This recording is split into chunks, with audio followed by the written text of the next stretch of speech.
Has it gone against the code of conduct? I mean, you've seen the code of conduct.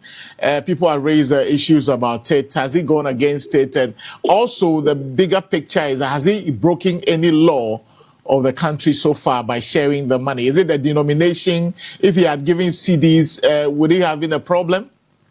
If one makes an argument based on legality, maybe a hypocrite. Okay.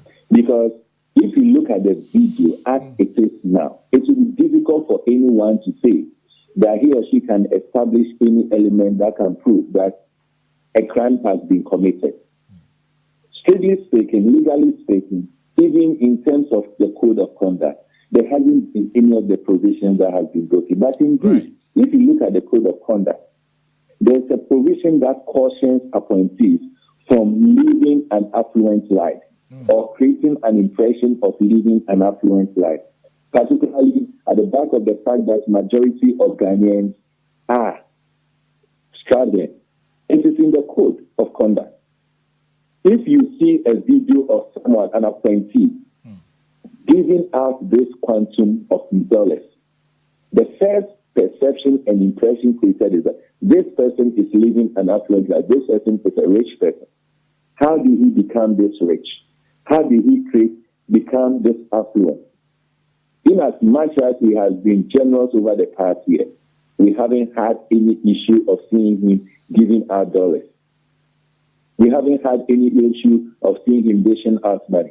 So yes, in the land or in the world of legality, he has not committed any offense. Referring to the code of conduct, he has breached that provision that talks about appointees living in a lifestyle that does not communicate affluence. He has done that.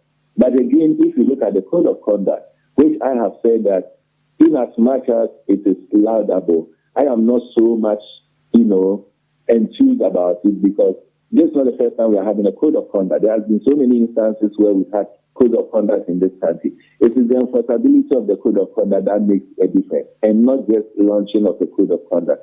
In any case, if you look at the code of conduct, it is just a guideline. It cannot be enforced in any court of competent jurisdiction. It cannot be enforced there.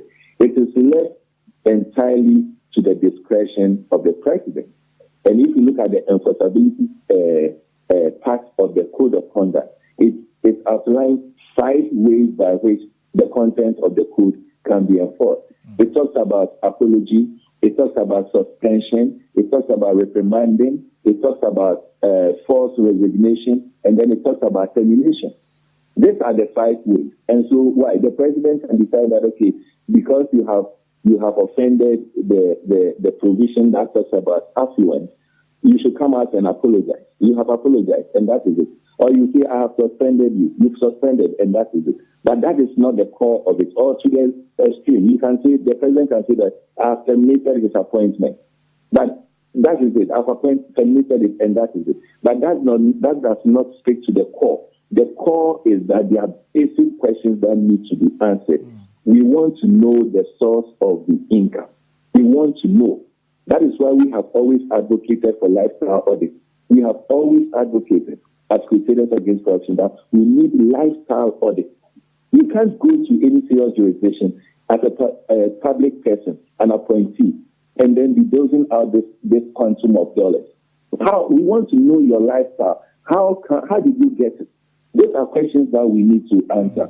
And that is why yesterday, when we heard that the chief of staff has invited him for interrogation, yes, we were happy because we were like, yes, you need to interrogate him not because the video suggests any criminality, but you need to interrogate him because the video raises very important questions. And based on the answers that he will give, it will determine the next line of action to take.